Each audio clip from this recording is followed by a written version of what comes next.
evening all, welcome to more Kicking Dust. Right, today we're going to talk about, well, we're going to show you more heavies or fatties as they're now being rather inappropriately called, and really just, I guess, a good amount of run and gun. And we're going to talk about something that's going to make me, again, phenomenally unpopular, but it's PC Planetary Conquest. I've been reading the tidal wave of Jita Riot style posts about the fact that PC is now completely locked.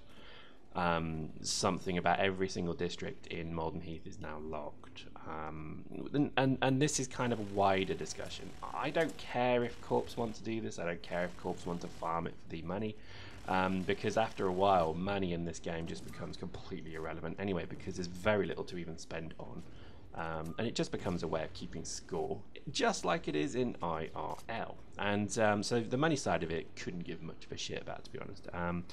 The prestige piece of it, nah, again, not really. I never saw it. You know, when I first heard that PC was coming, my initial reactions were, "Oh, this sounds quite cool. It could be like a system in Eve, where in Eve you can literally erect system-wide infrastructure that says, you know, so and so owns this district, or rather this system, this solar system." And so on. And what that gave you was this kind of feeling of, I guess, ownership, because you could undock, you could fly around your planetary system, you could go and have a look at the planet, you could do PI, so you could actually set up industry on all of the planets in your systems that you own.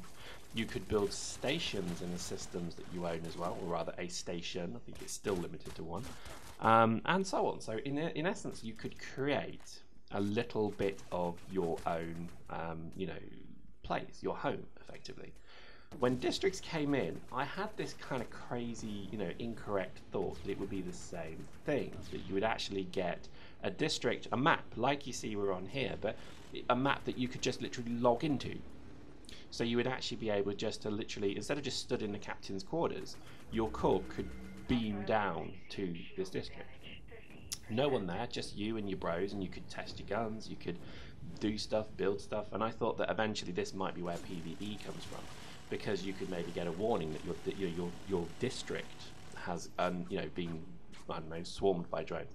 I always thought that was going to be the plan, because that's very Eve-like. That's how Eve does it, is that you take ownership of the system, and then pretty much there's a whole range of things that can happen within said system. With Dust, I was very disappointed to see that all you get is a little kind of infographic with a colour and then your name against it. It was really disappointing. I can't tell you how disappointing it was. Everything about it was just not particularly impressive. The money you got from it was also relatively poor as well. I know a lot of people are obviously making quite a lot. If you've got multiple districts, then good on you. But having a corp of 1,500 members or whatever we've got now, that churns out more tax revenue than it does than any number of districts probably would, because firstly that's always guaranteed income, so it's always coming every day that people play, and secondly I think also districts are just a bit of a target as well. For people who, let's say, play this game a huge amount more than I certainly do. So I think the whole piece of it was a little bit kind of, I was surprised actually. When I read the mechanics of how it would work, I did sit there and try and work it out in my head, and did kind of get the impression of thinking, this is kind of there for people who are going to play continually. This isn't here for the casual player like myself. I know, believe it or not, with all the videos I do, I am actually completely a casual player. I will not play a huge amount. I certainly try not to play every day, that's for sure. And that's the same for the Corp, because we've founded our Corp on the basis, and the Alliance in fact, on the basis that we're pretty much a chilled group of people who play this game. We're never really going to be kind of stood there saying, we're better than you, come on, blah, blah, blah. We're not that kind of group. So yeah, I think the whole thing of PC was interesting, but I think, to be honest, I would say it's been an abject failure at the moment. The mechanics are kind of patchy to begin with. The one thing that kind of surprised us was, yay, we've just fought and successfully defended an attack. And another one started. Oh, okay, so when do I need to be online next? Oh, again, same time tomorrow. Oh, no, now it's a different time. Oh, no, it's here, now it's there. I can't change the time. And before we knew it, I was having to literally alarm clock to wake up to play a free-to-play infantry shooter on the PS3. And at that point I took some kind of stock in my life, because yes, there's a few things in my life I'm not proud of, but there's one thing I won't do, and that is I'm never going to alarm clock for a free-to-play shooter like Dust, because it's just stupid. Would I lose anything? No. In Eve, would I have done that? Well, yeah, I did. And in Eve, it represented months, days, weeks of work. So you don't want to lose the system, because maybe you've spent a huge amount of time building that system and upgrading it, and you've spent time on it. Whereas in Dust, you don't spend any time on anything. The districts are there. You can attack them whenever you want, and that's kind of it. So there was no kind of feeling of connection at all with the districts. And when you kind of do the the profit loss analysis of it, the reality was the P&L didn't match up, and it was just an absolute waste of time. I know people want to do PC for obviously the EP side of it, but I just don't know. I don't see it. I think you're better off becoming a personality in the game, building a corp around you like Duna has done, and then you literally would just... That's what the smart people are doing. They're taxing a player base. And I would like to add, I don't take any taxes from Dole. It all goes straight to Josh's wallet. It's interesting from that point of view, because I just think that PC was always going to be a tricky one to get right, because I think the hardcore players... It's an interesting thing. If you take a spectrum of left to right, on the left you have people who will play very casually rather. They will log in maybe a couple of times a week. They never cap, but they enjoy the content. They maybe enjoy the EVE universe, and they enjoy the game. And then on the right you have people who literally play 30, 40 games a day.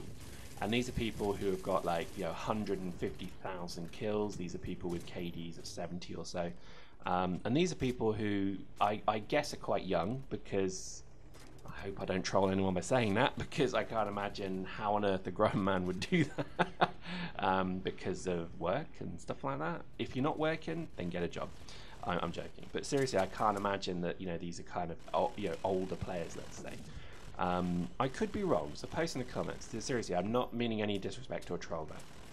I think from my point of view, I can't quite work out how on the right hand side you have these people who will literally play 30 or so games a day, getting what is it, 1,000 kills a week? No, more. It's like 7,000 kills a week, something like that. And it was just like, holy shizzle, how the hell do people do that? And so when you've got such a wide spectrum, how on earth do you make a mechanic that's a level playing field? Okay, in EVE it's the same, because you have people who play EVE literally 12 hours a day, and they're always going to be dominators of the game.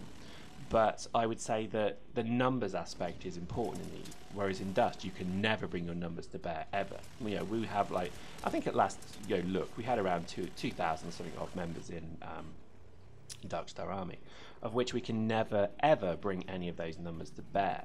So to be honest, it's kind of, this whole thing of PC was really kind of stupid, really. Why didn't they just make high stake court battles? Because then at the end of the day, there is much more of an incentive for that side of it. Do you know what I mean? To be honest, I question the whole thing. I don't understand it. I don't really understand the business decision behind it. If it was there just to keep veterans happy, then give them something else. But PC, I think, was just an abject failure, personally, and I think it's unrecoverable as well. I really would just look to scrap it and start again. People have made their money from it, so no one has the right to complain about it.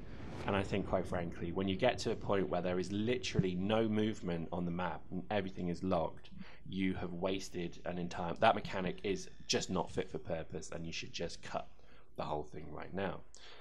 I think maybe the other option is you go the other way. Maybe you keep it, you make it so you can't log anything, so you can attack anything at any time without any fucking timer, because the timer is bullshit. And I think you just make it a free-for-all. And yeah, it may become ping-pong, but I just think at that point, that's when the numbers game maybe comes in. So there we go, controversial. To be honest, PC is terrible, and until it becomes better, we're not even going to touch it with a diseased barge pole. So there we go. Hope you enjoyed that. See you next time.